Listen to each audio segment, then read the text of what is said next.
ایک بار مکہ کے کچھ کافر نبی کریم حضور صلی اللہ علیہ وسلم کے پاس آئے۔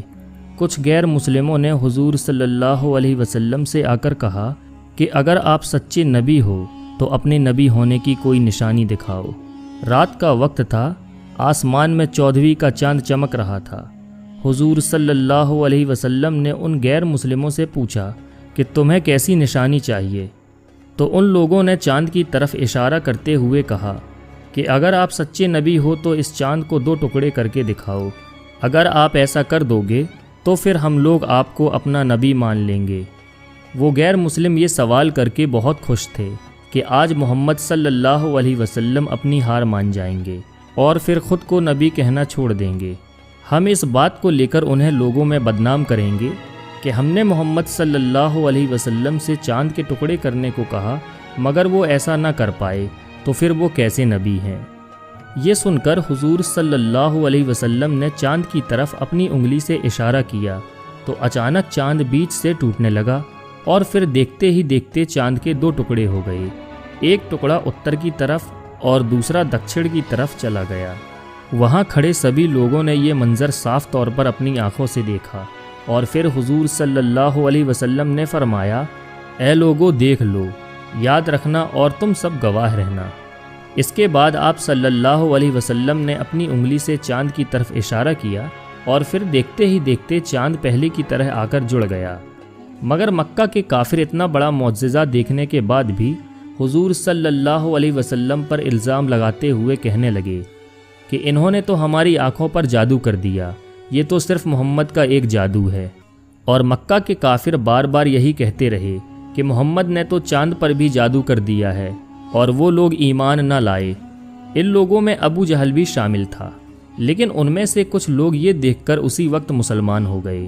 مگر قریش کے کچھ عقل مند لوگوں کا خیال تھا کہ جادو کا اثر صرف حاضر لوگوں پر ہی رہتا ہے، کوئی آسمان پر اس طرح جادو نہیں کر سکتا کہ وہ اپنے جادو سے چاند کے 2 ٹکڑے کر دے، اس لیے یہ جادو تو نہیں ہو سکتا۔ لہٰذا انہوں نے طے کیا کہ جو لوگ دوسرے علاقے اور ملکوں میں گئے ہوئے ہیں، جب وہ سفر سے مکہ واپس آئیں گے تو ان سے پوچھیں گے کہ کیا انہوں نے بھی دوسرے شہروں میں چاند کے 2 ٹکڑے ہوتے ہوئے دیکھا ہے۔ اگر انہوں نے گواہی دے دی تو محمد یقیناً سچے نبی ہیں۔ لہٰذا جب قافلے واپس آئے اور ان سے پوچھا گیا تو انہوں نے بھی اقرار کیا کہ ہاں ہم نے بھی اس دن چاند کو 2 حصوں میں بٹتے دیکھا تھا۔ لیکن قریش کے کچھ کافر اسی بات پر ڈٹے رہے کہ جادو دراصل پورے آسمان پر کیا گیا تھا، اس لیے جس نے بھی چاند کو جہاں سے بھی دیکھا انہیں وہ جادوئی منظر نظر آیا۔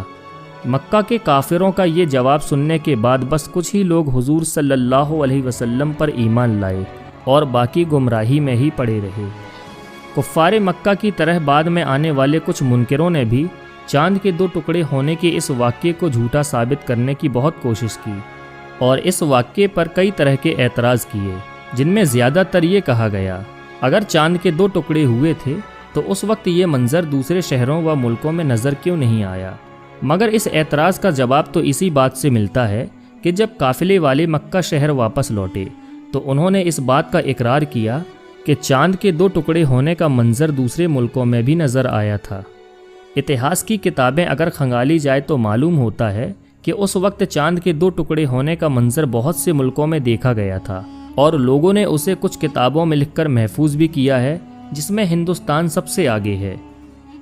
انڈونیشیا کے علاقے مالابار کے بادشاہ نے چاند کے 2 ٹکڑے ہوتے ہوئے دیکھا تھا۔